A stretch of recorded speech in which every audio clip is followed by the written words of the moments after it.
Labdien, mani sauc Andrejs Zmžeckis, esmu VIT nodokļu pārvaldes EDS nodaļas galvenais nodokļu inspektors.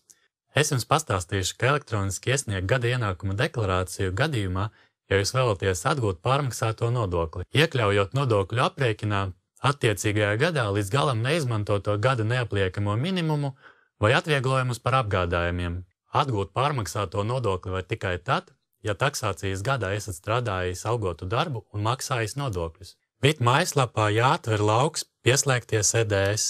Laukā identifikators ir jāievada jūsu lietotāja vārds, ko esat saņēmis e-pastā. Laukā paroli ievadiet jūsu paroli. Lai sagatavotu gada ienākumu deklarāciju, nospiediet pogu Jauns. Dokumentu grupa jāizvēlās iedzīvotāja ienākuma nodokļu dokumenti. Savukārt dokumenta veids jāizvēlās gada ienākuma deklarācija. Tagad jānospiež turpināt. Jums tiks uzdoti vairāki jautājumi. Balstoties uz jūsu sniegtajām atbildēm, tiks izveidota gada ienākuma deklarācijas sagatave.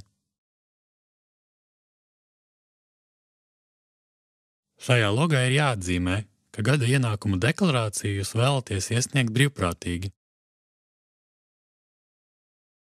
Savukārt šajā logā ir jāatzīmē, ka jūs vēlaties atgūt pārmaksāto nodokli, iekļaujot nodokļu aprēķinā attiecīgā gada līdz galam neizmantoto gada neapliekamo minimumu vai atvieglojumus par apgādājumiem.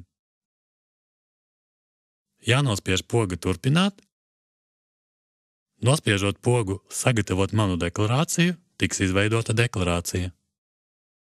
Deklarācijas D lapā automātiski tiek aizpildīta 11. un 12. rinda. 22. rindā automātiski tiek parādīta nodokļu pārmaksa, un šī ir tā summa, ko jūs atgūsiet atpakaļ. Laukā konta numurs ir jāievada jūsu bankas konta numurs, un tad jānospiež poga Pārbaudīt un saglabāt. Lai iesniegtu gada ienākuma deklarāciju, jānospiež poga Parakstīt dokumentu. Tagad ir jāizvēlās iesniegšanas veids, pirmreizējs dokuments vai tā precizējums, un jāpievieno VIT elektroniskais paraksts, kuru jūs saņēmāt pirmo reizi parakstot EDS dokumentu un saglabājāt savā datorā. Jānospiež poga Parakstīt.